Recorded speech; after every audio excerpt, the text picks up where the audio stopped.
اے ایمان والو، دگنا چوگنا سود نہ کھاؤ اور اللہ سے ڈرو تاکہ کامیاب ہو جاؤ، اور دوزخ کی آگ سے بچو جو کافروں کے لیے تیار کی گئی ہے، اور اللہ اور اس کے رسول کی اطاعت کرو تاکہ تم پر رحمت کی جائے، اور اپنے پروردگار کی بخشش اور اس بہشت کی طرف لپکو جس کا عرض آسمان اور زمین کے برابر ہے، اور جو پرہیزگاروں کے لیے تیار کی گئی ہے، جو آسودگی اور تنگی میں اپنا مال اللہ کی راہ میں خرچ کرتے ہیں اور غصے کو روکتے اور لوگوں کے قصور معاف کرتے ہیں، اور اللہ نیکوکاروں کو دوست رکھتا ہے۔ اور وہ کہ جب کوئی کھلا گناہ یا اپنے حق میں کوئی اور برائی کر بیٹھتے ہیں تو اللہ کو یاد کرتے اور اپنے گناہوں کی بخشش مانگتے ہیں، اور اللہ کے سوا گناہ بخش بھی کون سکتا ہے، اور جان بوجھ کر اپنے افعال پر اڑے نہیں رہتے۔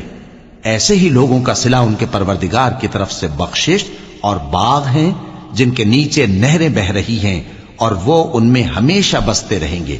اور اچھے کام کرنے والوں کا بدلہ بہت اچھا ہے۔ تم لوگوں سے پہلے بھی بہت سے واقعات گزر چکے ہیں، تو تم زمین میں سیر کر کے دیکھ لو کہ جھٹلانے والوں کا کیسا انجام ہوا۔ یہ قرآن لوگوں کے لیے صاف پیغام اور اہل تقوی کے لیے ہدایت اور نصیحت ہے،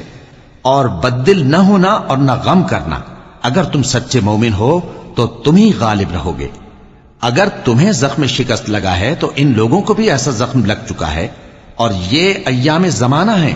کہ ہم ان کو لوگوں میں بدلتے رہتے ہیں، اور اس سے یہ بھی مقصود تھا کہ اللہ ایمان والوں کو جدا کر دے اور تم میں سے بعض کو شہید بنائے، اور اللہ بے انصافوں کو پسند نہیں کرتا۔